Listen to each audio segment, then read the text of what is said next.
Okay, so in this episode of Henry's Garage, we're going to compare the MGB GT to the BMW 320d.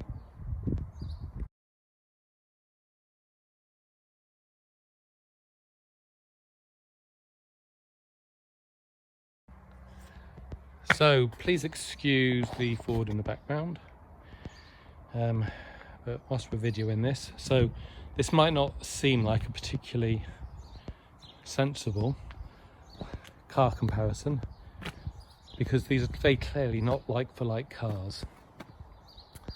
But which one would you want to have, or which one would I want to have on a day-to-day basis? I think is quite an interesting little video. So we're going to just go through looking at both the cars, maybe do a bit of a drive in both and see what conclusion we come to. Let's not forget, this is the GT, the Grand Tourer, and so probably I should be comparing it to the 320 Touring, but I don't have one of those.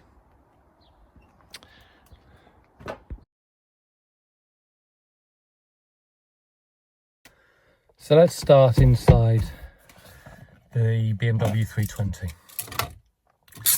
So first of all, it's a start-stop motor, so you don't have to have your key and tick it in, twist it and all that kind of stuff.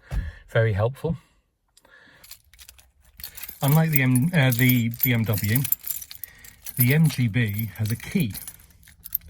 Our younger viewers might not recognise one of these, with start-stop motors and Nest and all that kind of stuff out there today. But a key goes into the keyhole on the steering column, just here. And you can see, oh, actually you can't at the moment because it's not locked, but the steering wheel gets locked. Not on my car because the lock doesn't work. That's interesting, I didn't know that. The steering wheel gets locked and you actually have to put the key in and turn it to unlock it. You can turn it again to get your ignition mode, and then make sure you're in neutral over here, or have the clutch in down here, and then you just turn the key one final time and the car will start.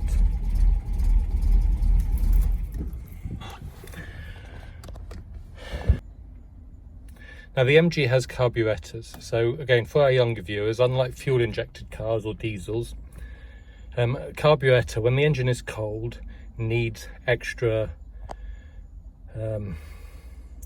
fuel. I'm sure fuel injected cars do as well, it's just that it's done by the injection. And the way you do that on the carburetor is you pull out the choke. So you pull the choke out a bit, you put it into the lock position so it stays out, and that will let you start the car when it's cold. Okay, now that will also increase the revs because you've got more fuel going through, and you have to slowly let it out. My engine is already warm, which is why it's running so high, but you let it out once the car is warmed up and it will then settle down to its normal revs. The steering wheel moves up and down, back and forth. The seat moves up and down, back and forth. Inside the MGB, well, it's a really tight fit. We don't have power steering. The seats on the MGB do go backwards and forwards. If I can find the switch here, it's around here somewhere, so you can move them. Mine is all the way back, and I'm the only person that drives the car, and going forward would be too tight for me. You can also, from the handles here, have the seat tip back and come forward again. Fully adjustable seats. We've got a DVD player, we've got this online screen. I have no radio in here, which I actually like because I like listening to the engine. I have a clock that doesn't actually work. So we have no radio in this car, but to be honest, if I want radio or music, then I will stick it on my phone. I will put on whatever I want, and I will either throw a Bluetooth speaker in the back or put on some headphones quietly so that I can hear the car still. So I don't consider lack of the radio any kind of issue in this car. We have central locking doors. In fact, they lock for you automatically. This car does have driver locking doors. From the driver's seat, you can lock both doors. The mirrors can be controlled from here. And of course, my mirrors are done by hand. But the car is so small that, oh sorry, I was showing you I could do the mirror. But the car is so small that from sitting inside it, just here, I can reach over and unlock it or lock it very, very easily, okay? And so actually, it doesn't bother me that it doesn't have central locking. It does not bother me that I have to wind the window down in order to change the mirror position or anything like that. And of course we've got electronic windows. So, you know, very plush, comfortable inside.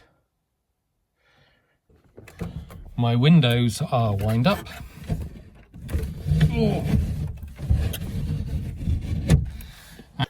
And you got air conditioning for when it's hot, and heating for when it's cold.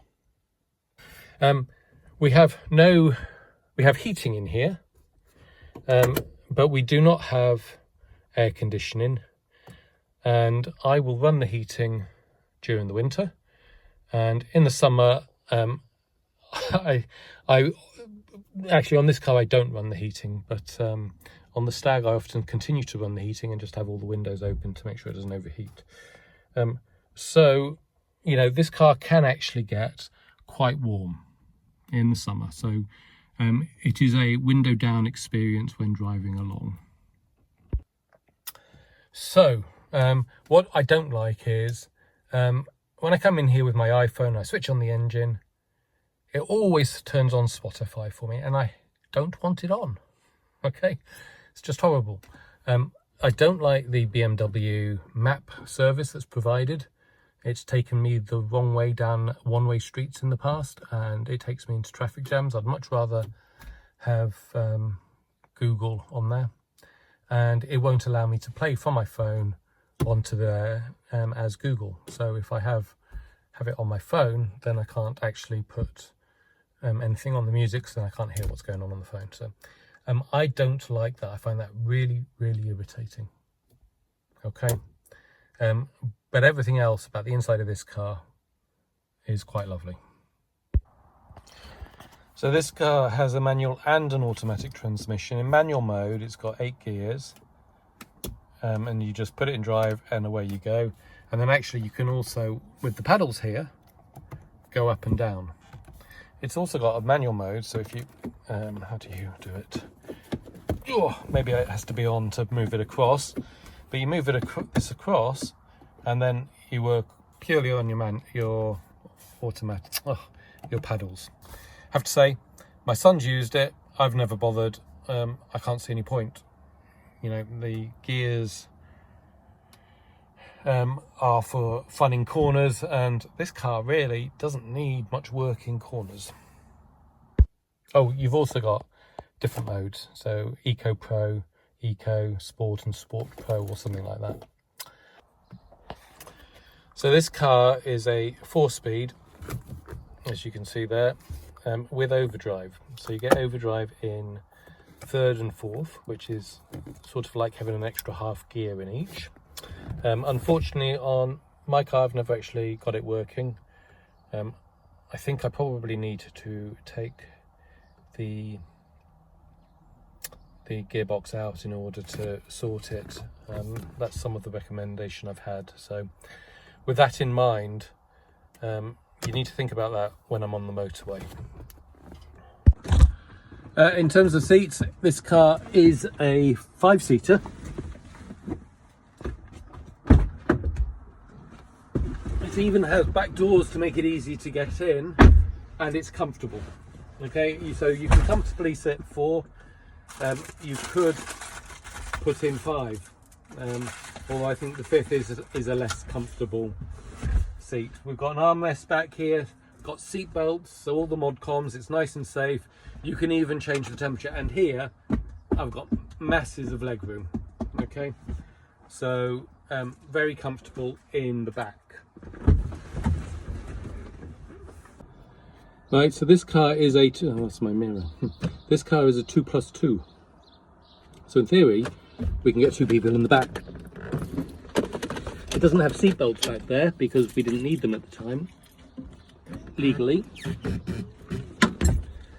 And I tend to drive with the back seat down, but as we can see, we can quite comfortably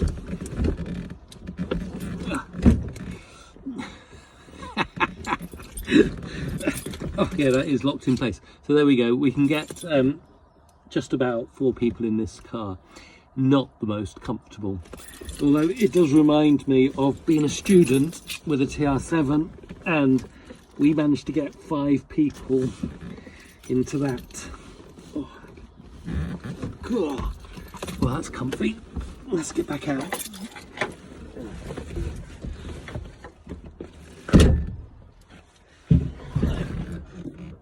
And again, lack of sat nav. Well, again, I prefer it on my phone, and I can stick something up on the window here to have it in place, so that I've got Google Maps, which I prefer to the BMW version.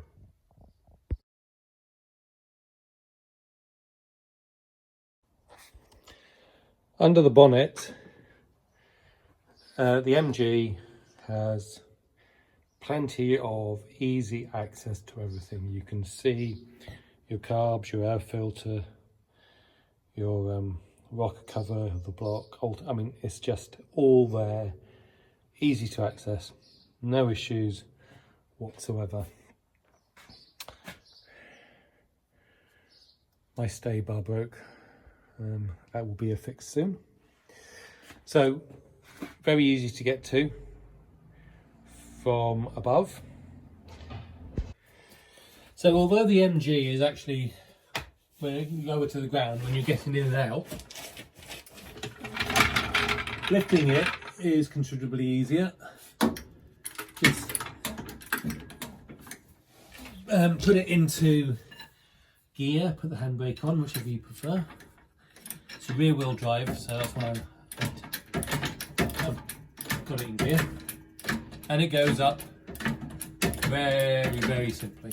It's a light car, so you can get up there.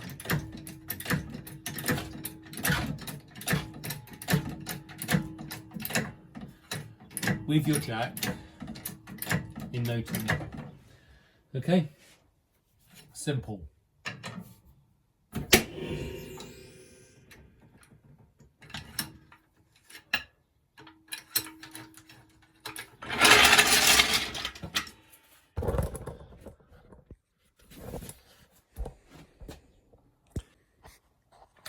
So I'm in a double garage here. I've got the TR7 on the other side.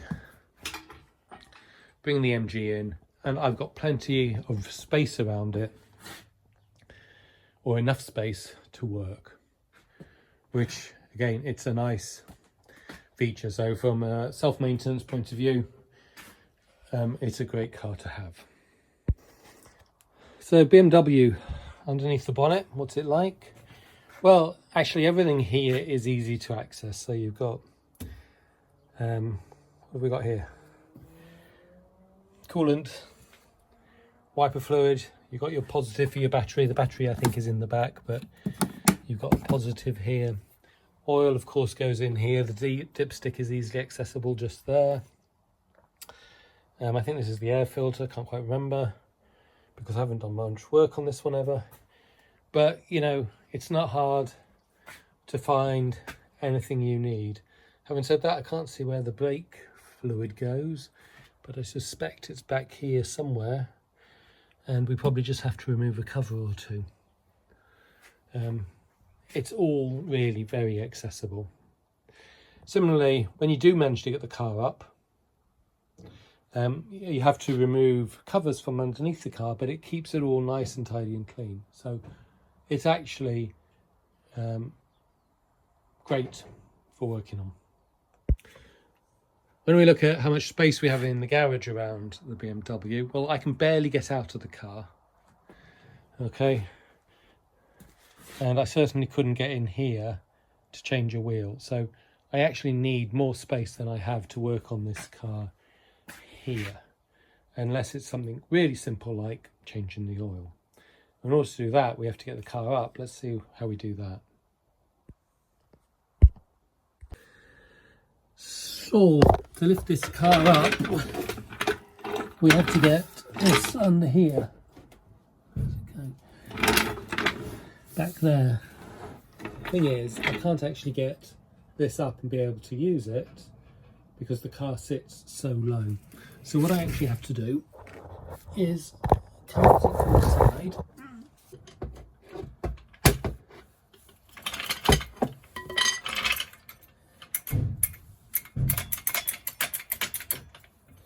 There we go. So we have to lift the car from the side first.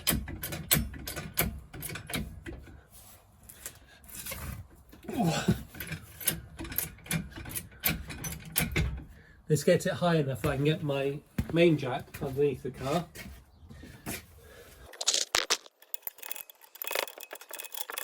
And there's a jacking point there. And from there, I can then take the car up. And I haven't gone under to make sure I've got it in exactly the right place, so I'm not going to take it out. I can then take it up, and then I can get my jack stands underneath the supports on the side.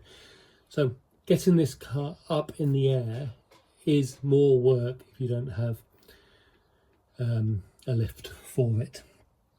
It's also much harder to work on in terms of space than the MG. But actually for simple jobs, you know, like your basic servicing, then it's just a little bit of extra work. It's not a big deal. And I have on the previous one done things like changing the drive shafts and things like that, and it's all very doable to a mechanic, to a DIY mechanic.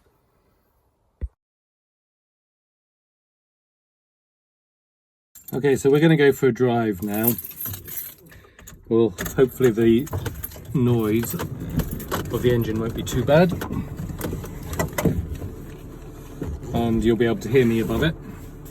So this car does not have power steering. That does make just getting going a little bit harder work, but not much. And it's quite warm today, so I'm going to have a window open at least a bit.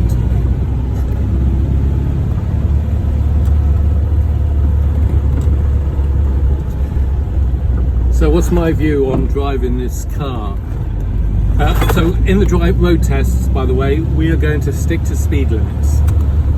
I think that's important. You know, we're not going to be, because if you start breaking the speed limit, well, you know, head off for a racetrack or something and enjoy it there.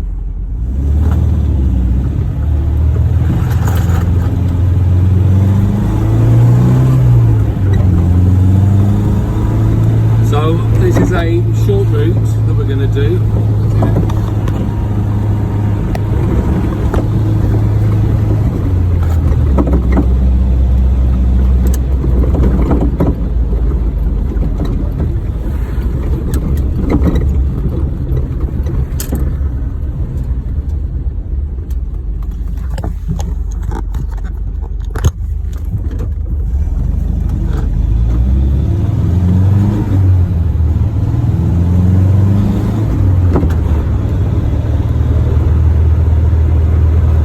This is a short route we're going to do. It has a bit of roads like this, some which are national speed limits, so up to 60 miles per hour. And we've got these 40 mile per hour bits as well. And we're going to do a bit of motorway on the way back, just to get a full rounded view. What we don't get much of on this route is sort of bigger A roads, and what I would say is that this car just goes fine on a bigger A road. You know, when you're sort of doing 60 So a single lane A is perfectly comfortable. When it's more of a motorway A, so you know, you've got motorway speed limits or motorway type traffic, I'm less keen.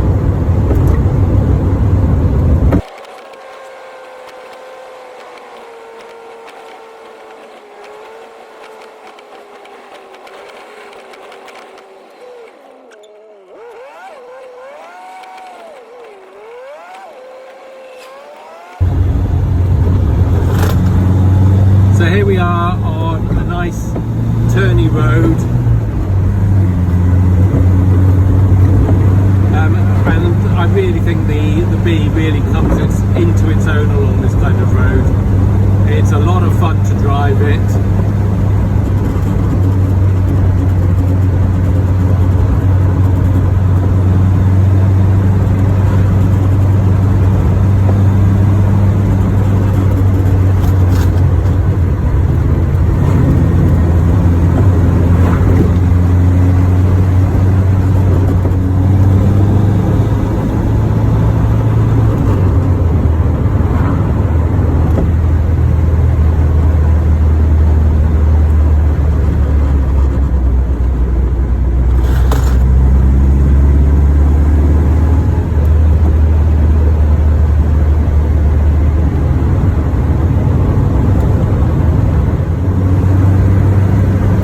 This is the kind of dual carriageway where the MGB is fine. It's a 50 or 60 mile an hour limit depending on where you are. There are no problems. It copes with all of the other traffic.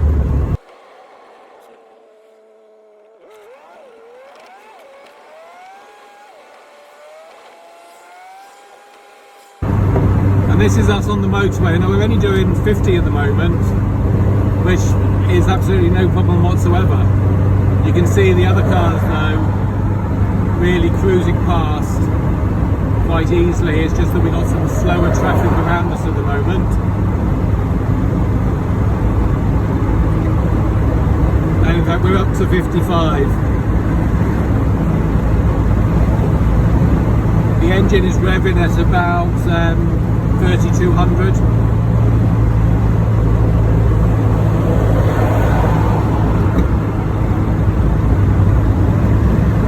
So this is, if I go on the motorway, how I will drive it. I won't leave this lane unless it's really slow in front of me.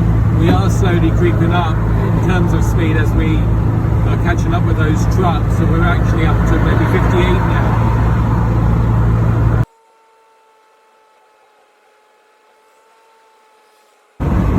I don't know if you felt that movement or saw that movement at all, but just that Bridgestone van going past a bit quicker actually caused a little bit of wobble. There is quite a lot of breeze out there at the moment which I'm having to work against.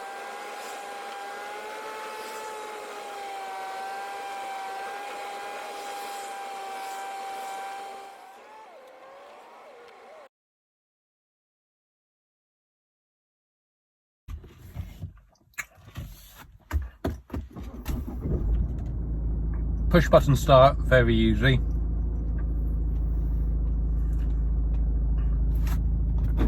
Pull it into drive.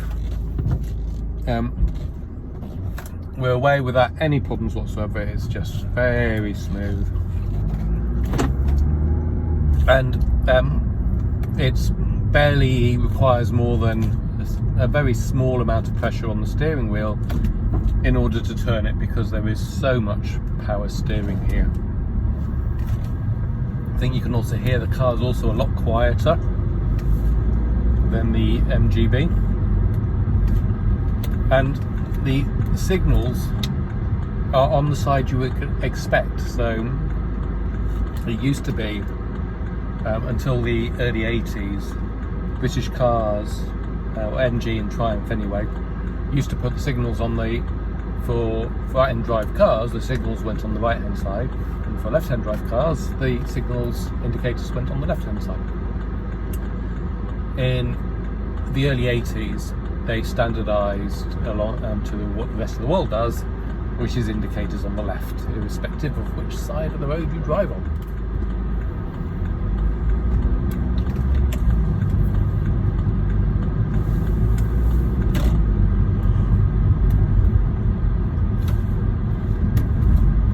So this car's much bigger, and so along tight spaces like this you often end up stopping, especially when you have people coming in Land Rovers the other way who seem to have no concept of the size of their car and leave a good metre, maybe even 2 to the side because they're afraid of scraping it. So they take up all of your space, and well, you know what it's like. The car is comfortable, and as we go along these little roads, it just cruises along.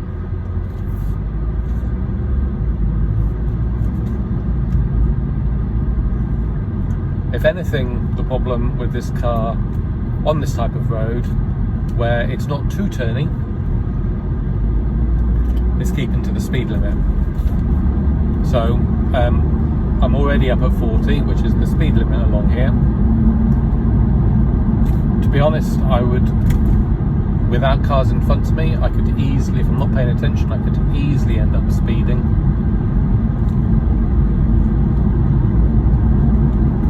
And it is because there is just so little effort involved.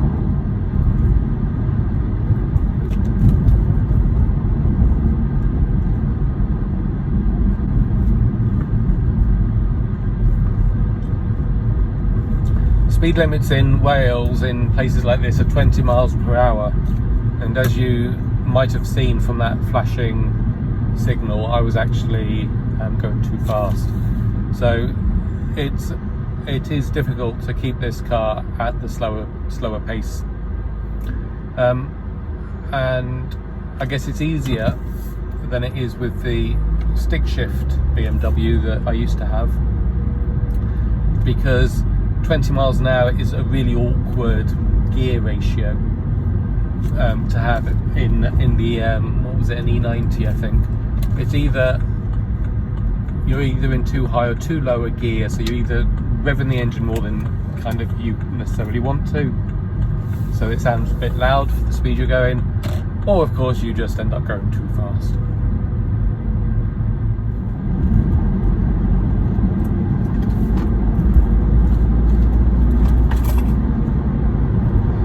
Along here, the BMW is just cruising. I mean, it's just so smooth everywhere. It's a pleasure to drive, but it's not fun like the MG is along here. Okay, it's too easy. I mean, you just don't need everything that this has along here, whereas with the MG, you feel like you're driving. Sorry, I took that corner a bit badly. So until I came into the traffic, I was doing the same speed as I was in the MG for the same bit, and it was a lot easier to drive this over that distance, but it was a lot more fun to drive the MG over the same distance. So here we are on the A road where it's 50 mile an hour bit. And I don't know if you saw how quickly I got to 50 there,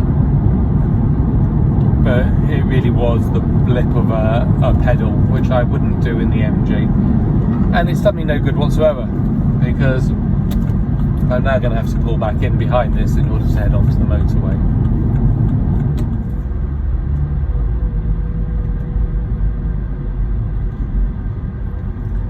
That's a well taken corner by the lorry.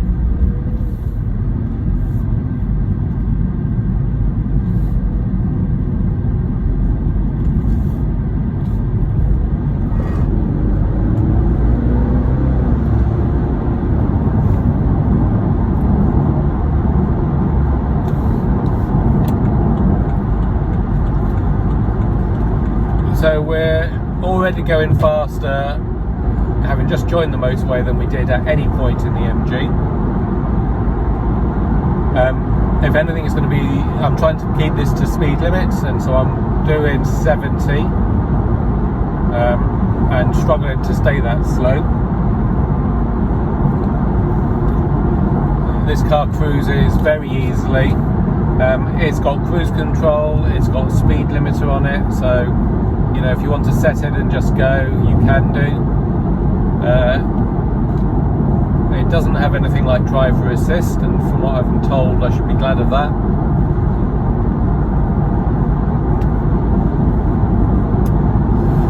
But this is where I will always take this car over the MG, and it's why I got this car, is because I occasionally have to do long trips up to my parents. It's 500 plus miles each way, and it's motorway virtually the whole way.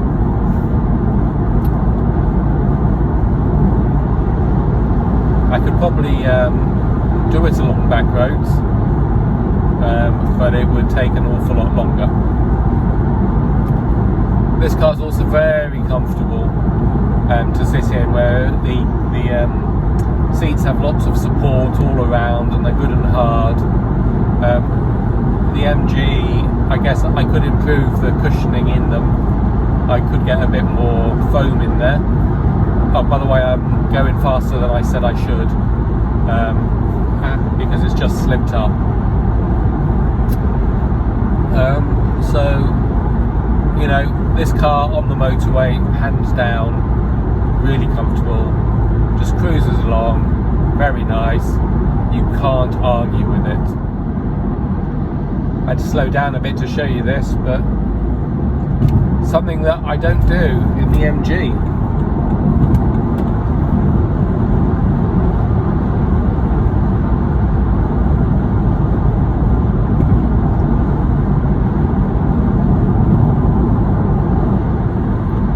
All the way over into the fast lane. How about that?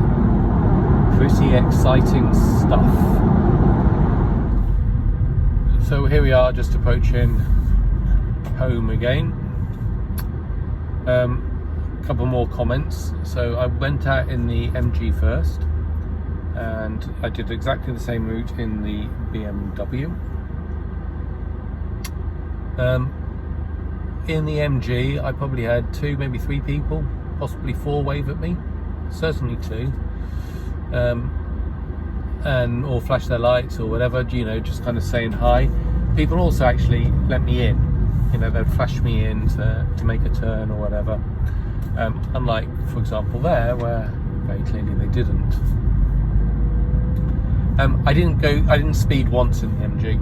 Okay, I never broke the speed limit in all the areas where there were different speed limits. In the BMW, accidentally, I broke it on the motorway. I broke it in a 20 mile an hour zone, and I broke it in a 30 mile an hour zone.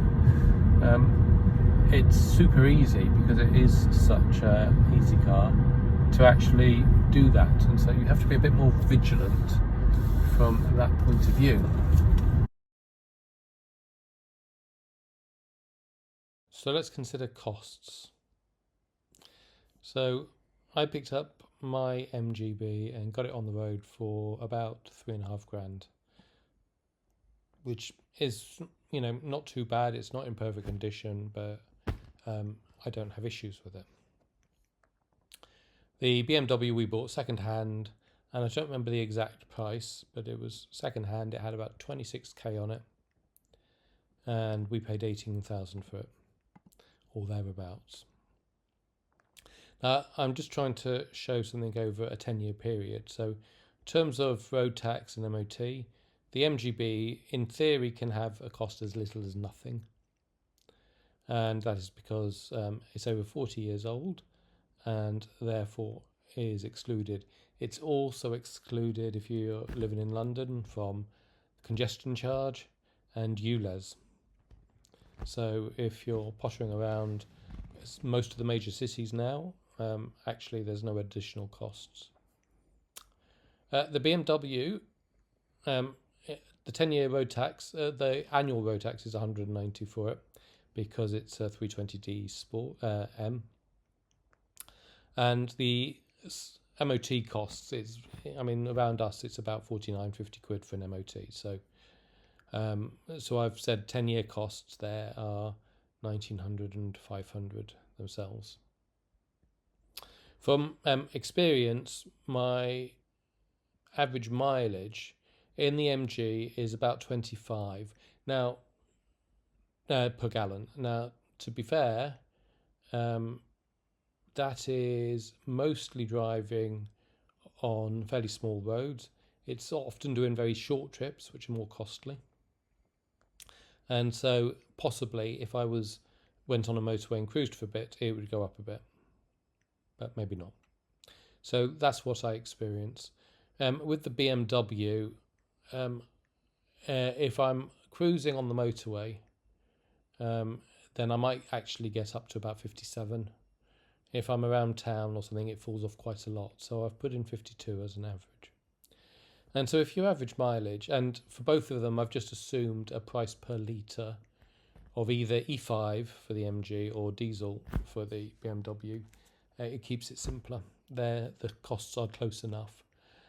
So if you're doing 6,000 miles a year, then you're looking at 16,000 cost for the BMW, for the MG, versus 8,000 for the BMW. If you go up to 10,000 a year, and what this is really showing us is it's a little more than double. Okay, the MGB in terms of mileage costs is a little bit more than double that of the BMW, which is actually fairly obvious from this. So if you look at your total 10-year costs when you're doing an average of 6,000 miles, then actually the MGB is a cheaper car to have. It's also cheaper if you go up to 10,000 miles, and it's only when you're up to about 15,000 miles per annum, so that'd be 150,000 miles that your costs begin to switch. Now, I haven't included anything in servicing, and that's partly because, and primarily because, it's so difficult to cost something in there. I will do everything myself on the MGB GT without even thinking about it. The oil is cheaper, the oil filters are cheaper, the spark plugs are cheap. You know, it's not a costly car to run. It might need an engine rebuild after 60,000 miles, which I guess the BMW should be able to do 200,000. So you've got bits there. But my son recently got rid of his BMW because replacing the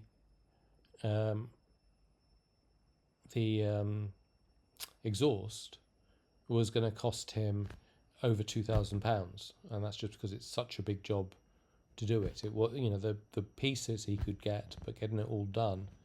And so there were some bits on the BMW which end up being very costly to do, whereas on the MGB, a new exhaust system is not that bad. In fact, let's have a look at how much it is.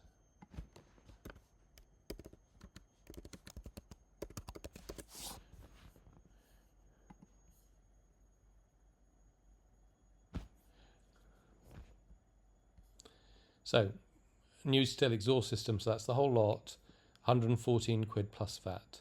So you install that yourself. I mean, you've saved almost £2,000. So some service costs are going to be more, some are less. I would expect the MG to be cheaper. If you're doing it, I would expect the MG to be cheaper if you're doing both yourself or if you're doing both out. Okay, and I think you're more likely to do the MSG yourself. So if you look at cost of running, cost of ownership over a 10-year period, the MG is by far, unless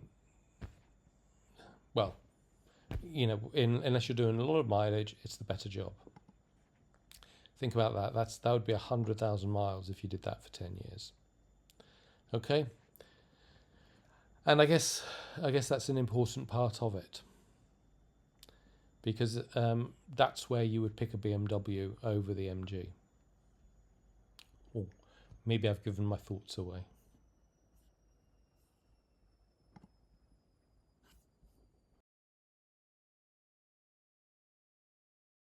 So what's the verdict, MGB GT or BMW 320? Well, very clearly the BMW is a much better car. I mean, there's no doubt about it. This is a really, really silly comparison.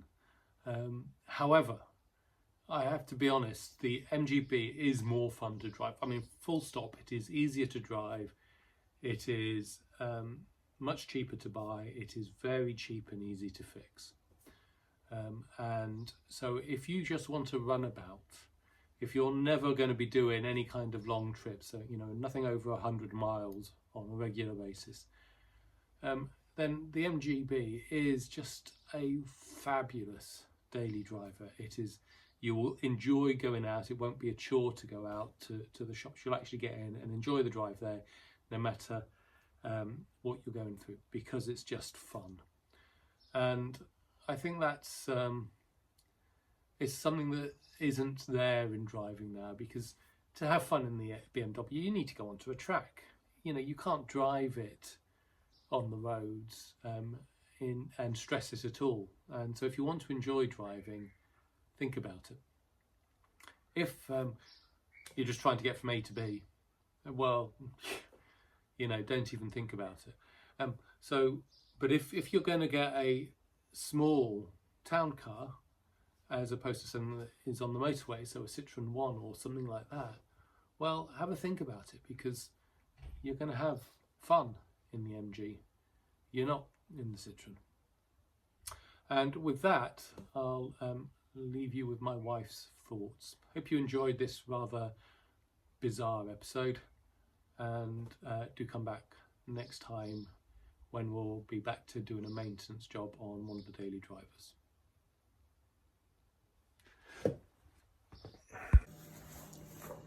Okay, Hans, so comparing the MGB GT against the BMW, what are the advantages and disadvantages of the two? Well, the BMW runs all the time. It's comfortable. It's clean.